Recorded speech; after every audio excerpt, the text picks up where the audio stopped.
D D ആ ഓറഞ്ചിൻ്റെ ബുക്കുമല്ലേ എടുക്ക്. എന്തിനാ? എടുക്ക് നീ. ആ നിൽക്ക്. അതെന്താ ഓറഞ്ച് എന്ന് വിളിക്കുന്നേ? അത് നിനക്കറിഞ്ഞൂടെ? ഒരു ഡ്രോയിങ് ക്ലാസ്സിൽ ആപ്പിളിനും മുന്തിരിക്കും എല്ലാത്തിനും എല്ലാം ഇടക്കാളെ ഓറഞ്ച് കളർ അടിച്ചു വെച്ച് അങ്ങനെയാ പേര് വന്നേ.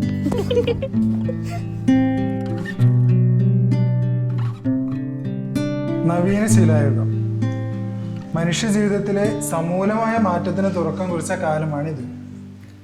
നിയോസ് അഥവാ നവീനം, ലിത്തോസ് അഥവാ ശില, ഈ രണ്ട് ഗ്രീക്ക് പദങ്ങൾ ചേർന്നിട്ടാണ് നിയോലിത്തിക് ഏജ് എന്നാണ് നമ്മൾ ഈ ശിലായുഗത്തിന് പറയുന്നത്. ഇതെന്താ ഓറഞ്ചോ? ഇതാരും എഴുതിയേ?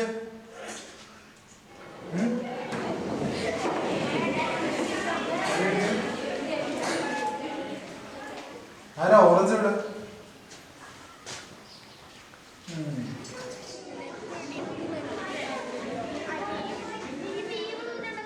ആ മതി മതി, എല്ലാവരും ഇനി ഇവിടെ ശ്രദ്ധിച്ചേ.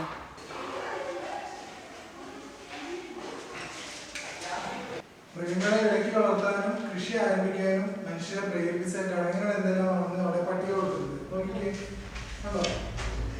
ഒന്നെന്താ? ജനസംഖ്യ വർദ്ധന.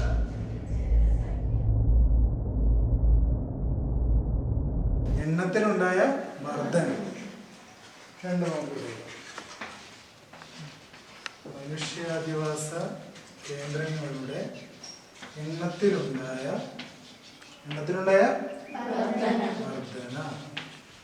അടുത്ത പോയിന്റ് സങ്കീർണമായ സാമൂഹിക സംഘാടനം. സങ്കീർണമായ സാമൂഹിക സംഘാടനം.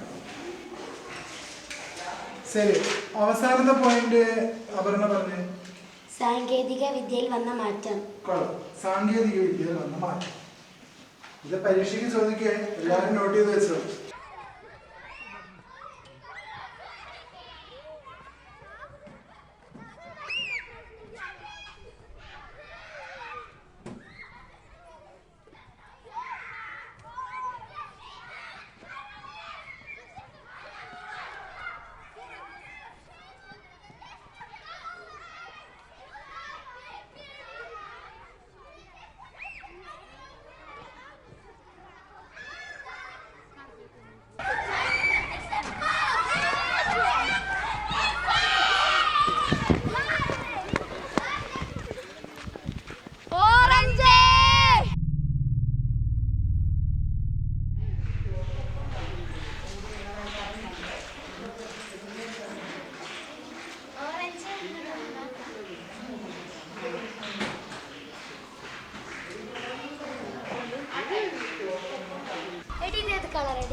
അറിയില്ല അതാ അയ്യേ, ഇവൾക്ക് കളർ അറിയില്ല. അയ്യേ, ഇവൾക്ക് ഈ കളർ പോലും അറിയില്ല.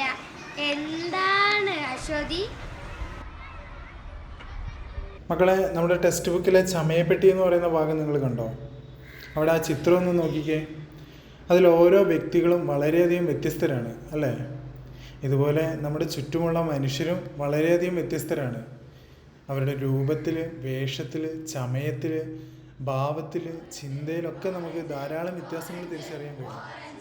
ഒന്ന് ആലോചിച്ച്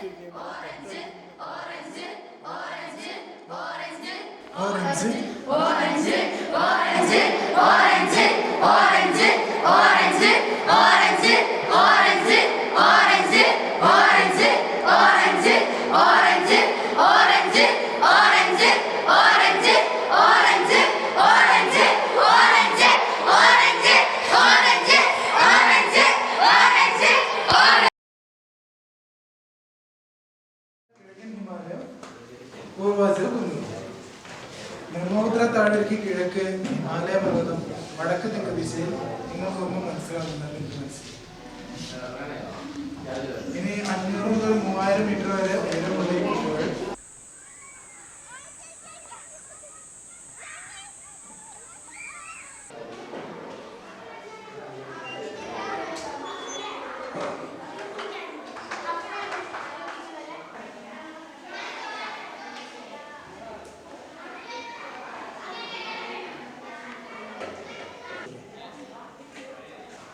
ആ